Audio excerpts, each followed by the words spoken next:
Good afternoon, students. Welcome to your political science class. Today we are going to begin from the framing of the constitution.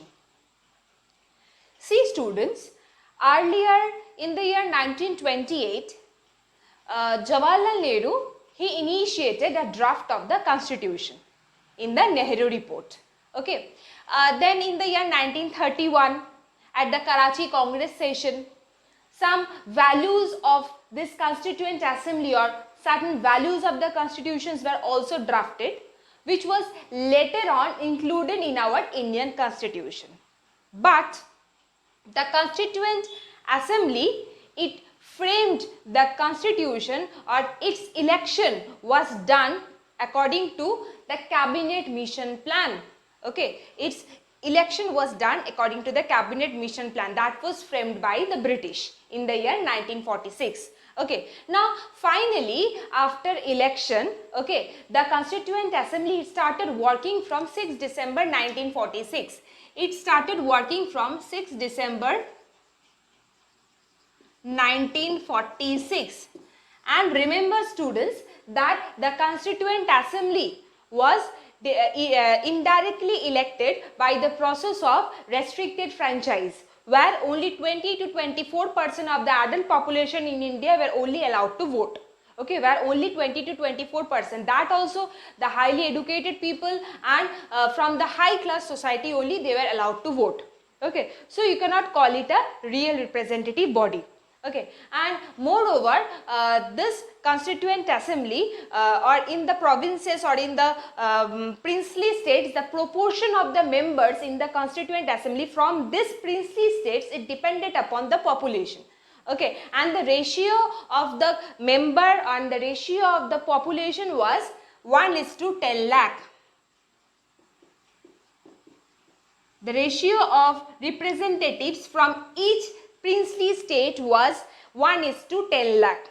Okay, and this representatives from each princely state or from each provinces, it consisted of the Hindus, it consisted of the Muslim as well as of the Sikh. Now the number of Sikh representative, the number of Hindu representative and the Muslim representative, it depend upon their number or it depend upon their population, you can say. Okay, not only that, in the princely states, the mode of selection was to be determined, or the mode of election was to be determined through consultation. Okay, now what about the nature of the constituent assembly? The constituent assembly was not a real representative body. Okay, it was formed by a minority sections of the society, or you can say that it was formed only by the propertied section and only by the highly qualified adult citizens of our country. So you cannot call it a real representative body. And moreover, this constituent assembly, it consisted of 80% of Hindus. Okay, 80% of the members in constituent assembly were Hindus, that also high class Hindus, and only 13% were Muslim, only 13% was Muslim. And this constituent assembly was framed according to the European structure, okay, following the European structure. Now, Dr. B.R. Ambedkar, he was appointed as the chairman of the drafting committee in the Constituent Assembly, and Dr. Rajendra Prasad, he was the president of the Constituent Assembly. Is that clear? Now, what about the ideology of the Constitution? Or what about the ideology of the Constituent Assembly? The Constituent Assembly was, it consisted of 2/3, okay, or you can say that 2/3 members of the Constituent Assembly belonged from the Congress. Okay, during that time actually students, Congress was dominating, it was a single dominating political party in our country. Okay, so the Constituent Assembly, it consisted of 2/3 number of population who were from the Congress party, and a few of the prominent leaders among them were Dr. Rajendra Prasad and Jawaharlal Nehru. Is that clear? As I said you that the Congress only dominated the Constituent Assembly, or you can say the 2/3 number of member in the Constituent Assembly were from the Congress, it does not mean that the Constituent Assembly did not care about the other common citizens. It definitely cared about the other common masses also. Now, due to differences in the ideas of different members in the Constituent Assembly, okay, the assembly was divided into 3 schools, okay. First school, second school and the third school. Okay, now the first school, it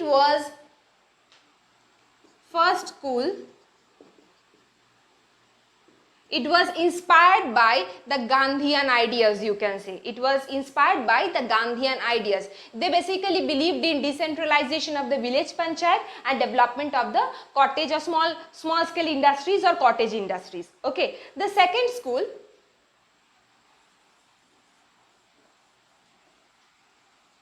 they were basically inspired by the socialist ideas or by the communist ideas.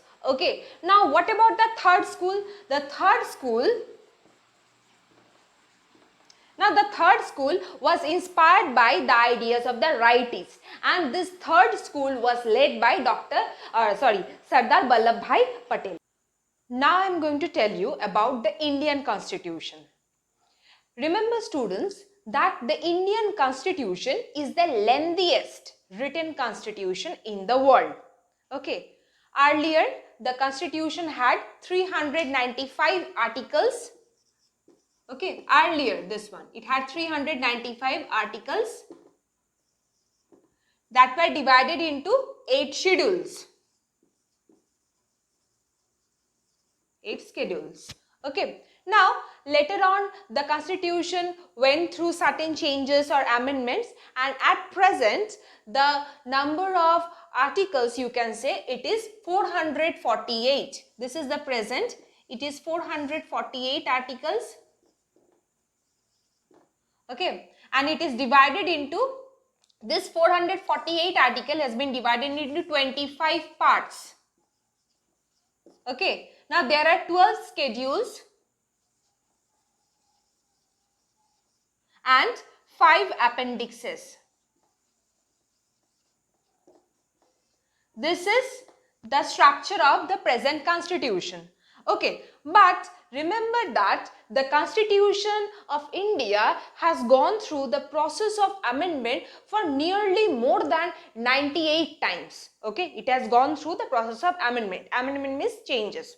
Now, what about the supremacy of the Indian Constitution? Indian Constitution is the supreme authority, okay, that's why the charge of interpreting the Constitution has been given to the Supreme Court of India. Okay, the Indian Constitution is the supreme authority. That's why the task of interpreting the Constitution has been given to the Indian Supreme Court. Okay. Now, our Indian Constitution is partly rigid and partly flexible. What does rigid and what does flexible means? Rigidity means the Constitution which cannot be changed so easily. That is called a rigid Constitution. And what is a flexible Constitution? The Constitution that can be changed very easily is called a flexible Constitution. But in case of India, we neither have a rigid Constitution nor do we have a flexible Constitution. Like, there are certain laws in the constitutions that can be changed in the parliament, or that can be amended in the parliament through regular lawmaking process or through ordinary lawmaking process. But maximum laws in the constitution that are there, that has to be passed through a majority vote in the parliament. Then only changes can be done. Okay, and finally, as I told you earlier, that Supreme Court is the final interpreter of the Constitution. Okay, so our Indian Constitution is partly rigid and it is partly flexible, and it is the sole, or it is the supreme authority of our country, because whatever powers and functions the different organs of the government they enjoys, whatever fundamental rights we being the citizen enjoy, everything is done according to the Indian Constitution, after following the Indian Constitution. Okay, now I'm going to tell you about the preamble of the Indian Constitution. So what is a preamble? See students, when you open the cover page of your textbook, you find a page with a heading called preface. Okay, what does that preface means? It means an introduction of your book or about the book. The preface tells us about the book. Preamble is a similar thing. Okay, it tells you about the constitution, or you can also say that preamble is an introduction to your constitution. Okay, now there are several essential attributes of this preamble. Okay, so what are the essential attributes of our preamble?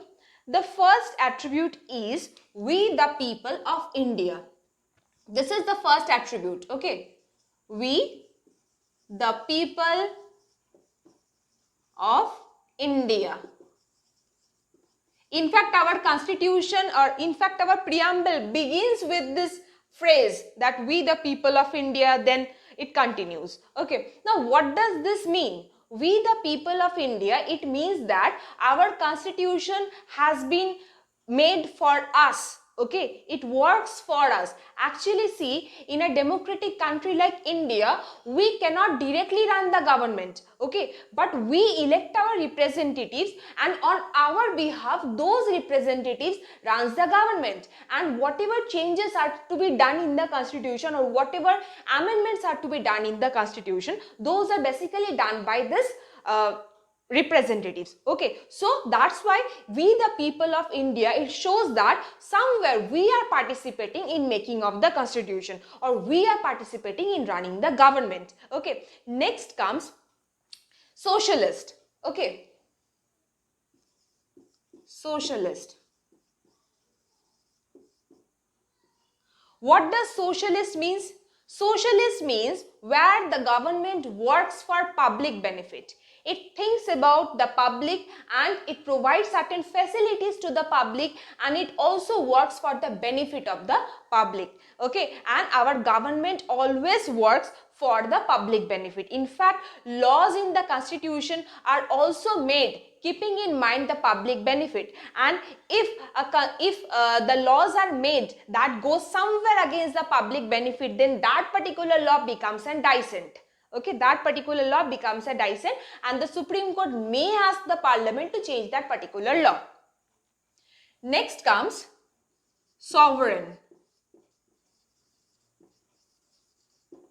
Okay, what does sovereignty means? Sovereignty means when the country is free from any external rule. Actually, India has gone through a devastating past. Okay, India has gone through a wrecked past because it was ruled by the British for nearly 200 years. Okay, so keeping that negative aspects in mind, the makers of the constitution had thought of making India a sovereign nation, so that India is free from any other external rule. Okay, next comes your democracy.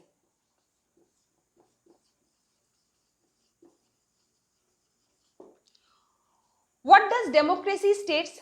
Democracy states that the people of India enjoys political rights, or you can say that we participate in the election, we enjoy the political right, and somewhere we indirectly participate in making of the government. Okay, or you can also say that the government belongs to us, it works for us, and it is of us. Okay, it is our government. Okay, next comes your secular.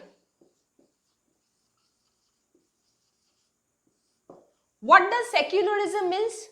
Secularism means a country where every religion is considered equal. Okay, see students, India is a country where we do not have any official religion. Okay, every religion is considered equal at front of the law. Okay, or every religion is given equal basic rights. Is that clear? Next comes your equality.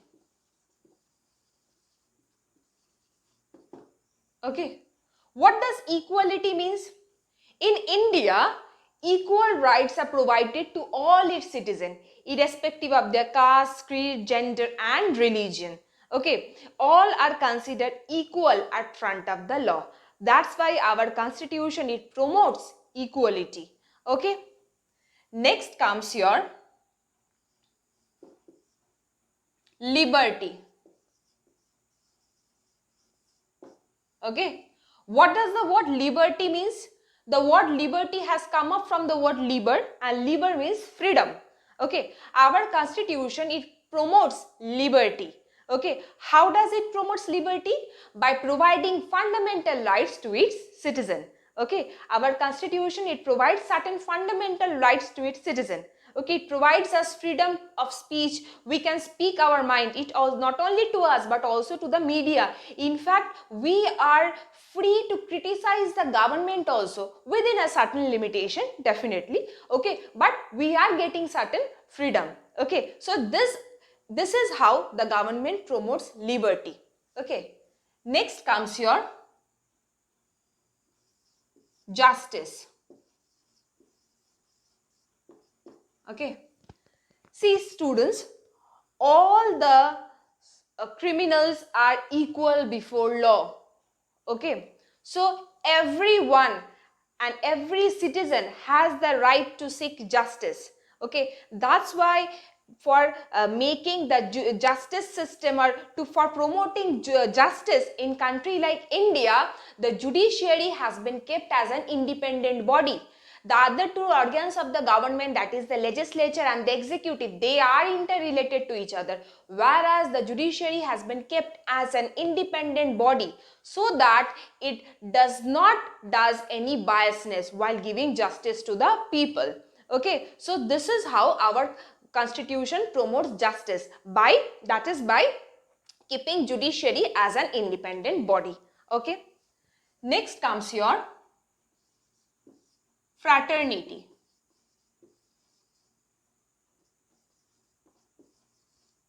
Now, our constitution promotes fraternity also. Okay, how does it promotes fraternity? Our constitution gives equal rights to all the citizens. It provides justice equally to all the citizens. Everyone is equal at front of the law. Everyone is getting the political right.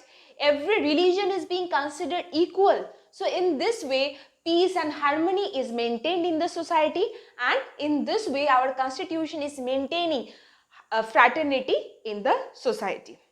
Okay, so today's class will be up to this. See you in my next class again. Thank you.